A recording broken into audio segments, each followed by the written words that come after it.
Welcome to simple cooking. இன்றைக்கி நாம் சுசியம் எப்படி பண்ணுறதுன்னு பார்க்கலாம். நான் இன்றைக்கி பச்சைப்பயிறு வச்சு சுசியம் பண்ணியிருக்கேன். வாங்க எப்படி பண்ணுறதுன்னு பார்க்கலாம்.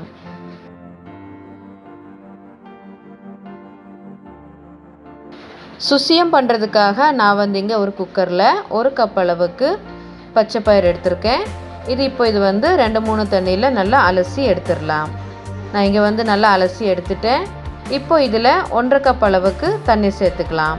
கூடவே 1/4 ஸ்பூன் அளவுக்கு உப்பு சேர்த்துக்கோங்க. சேர்த்துட்டு நல்லா கலந்து விட்டுக்கோங்க. இப்போ மூடி வச்சு நாம் இது வேக வச்சிடலாம்.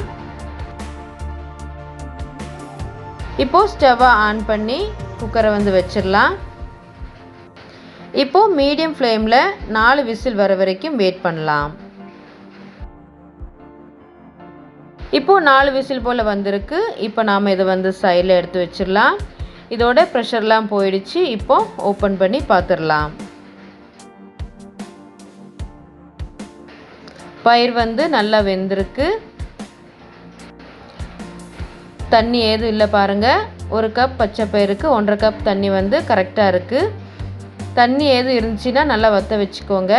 இப்போது கரண்டி வச்சு நல்லா மசிச்சு விட்டுக்கலாம். இப்போ இது சைடில் எடுத்து வச்சிடலாம். அதுக்கப்புறமா ஸ்டவ் ஆன் பண்ணி ஒரு பாத்திரம் வச்சுக்கோங்க. இப்போ இதில் 1 கப் அளவுக்கு வெல்லம் சேர்த்துக்கலாம். இது கிட்டத்தட்ட 175 கிராம் இருக்குது. இப்போ இதில் 1/4 கப் அளவுக்கு தண்ணி சேர்த்துடலாம்.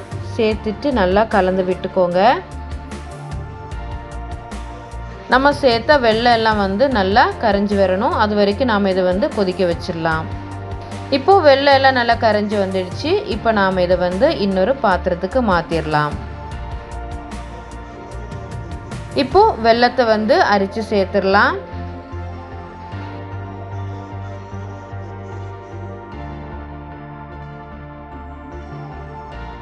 இப்போது இது நல்லா கொதிக்க ஆரம்பித்ததும் இப்போ இதில் 1 கப் அளவுக்கு துருவன தேங்காய் சேர்த்துடலாம். கூடவே 1/4 டீஸ்பூன் அளவுக்கு ஏலக்காய் தூள் சேர்த்து நல்லா கலந்து விட்டுக்கோங்க.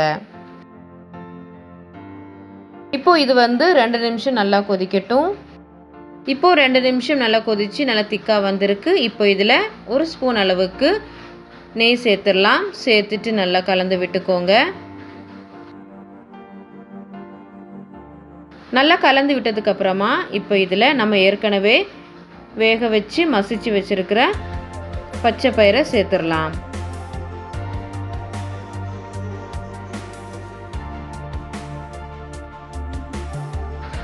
சேர்த்துட்டு நல்லா கலந்து விட்டுக்கோங்க.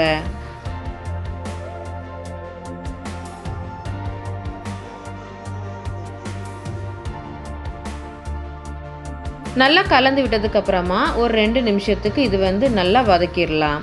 ஃப்ளேமை சிம்மில் வச்சுக்கோங்க. இதே மாதிரி நல்லா திக்காக வரணும். தண்ணி எதுவும் இருக்கக்கூடாது. அது வரைக்கும் நாம் இது நல்லா வதக்கிடலாம். இப்போ நாம் இதை சைடில் எடுத்து வச்சிடலாம். இப்போ இது நல்லா ஆறட்டும். இப்போ இது ஆறதுக்குள்ளே நாம் ஒரு பேட்டர் தயார் பண்ணிடலாம். அதுக்காக ஒரு பவுலில் 1 கப் அளவுக்கு மைதா மாவு சேர்த்துக்கோங்க.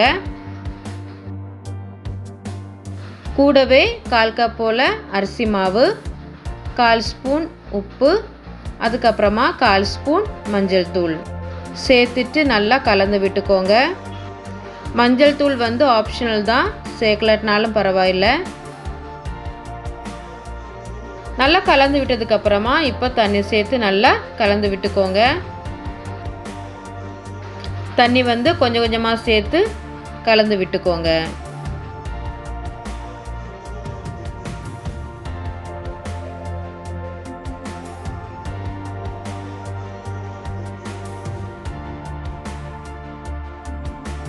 பாருங்கள், மாவு இந்த பதத்துக்கு இருக்குன்னு. ரொம்ப திக்காகவும் இருக்கக்கூடாது, ரொம்ப லூஸாகவும் இருக்கக்கூடாது. பாருங்கள், இந்த மாதிரி. இப்போ இது சைடில் இருக்கட்டும். இப்போ பயிர் நல்லா ஆறிடுச்சு. நல்லா ஒரு வாட்டி கலந்து விட்டுக்கோங்க.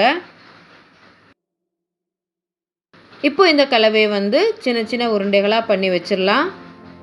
உங்களுக்கு வந்து எந்த சைஸுக்கு வேணுமோ அந்த சைஸுக்கு நீங்கள் வந்து உருண்டைகளாக பண்ணிக்கோங்க.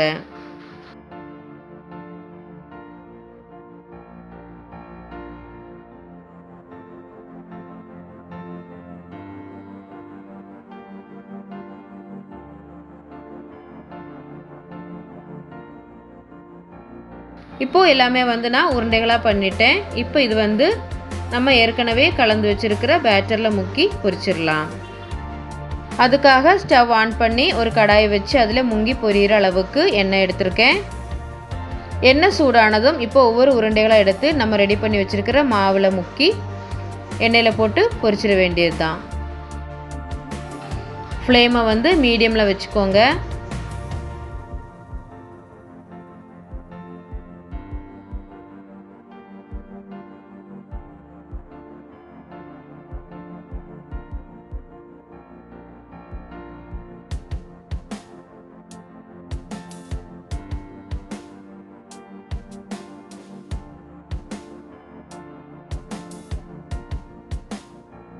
இப்போ ஒரு 2 நிமிஷத்துக்கு அப்புறமா இப்போ நாம் இதை வந்து திருப்பி போட்டுடலாம்.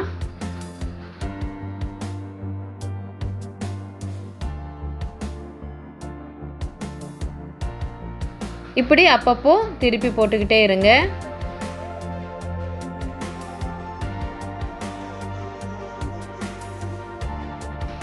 இப்போ எல்லாமே வந்து நல்லா ஃப்ரை ஆயிடுச்சு. இப்போ நாம் இதை வந்து எண்ணெயிலிருந்து எடுத்துடலாம். இப்போது இதே மாதிரியே மிச்சம் இருக்கிறதையும் போட்டு பொரிச்சு எடுத்துடலாம். இப்போது இதுவும் வந்து நல்லா ஃப்ரை ஆகிடுச்சு. இப்போ நாம் இதை எண்ணெயிலேருந்து எடுத்துடலாம். அவ்வளோதான், நம்ம சுசியம் வந்து சூப்பராக ரெடி ஆகிட்டு. கண்டிப்பாக வீட்டில் ட்ரை பண்ணி பாருங்கள். இந்த வீடியோ உங்களுக்கு பிடிச்சிருந்துச்சின்னா லைக் பண்ணுங்கள், ஷேர் பண்ணுங்கள், மறக்காமல் சப்ஸ்கிரைப் பண்ணுங்கள். தேங்க்ஸ் ஃபார் வாட்சிங்.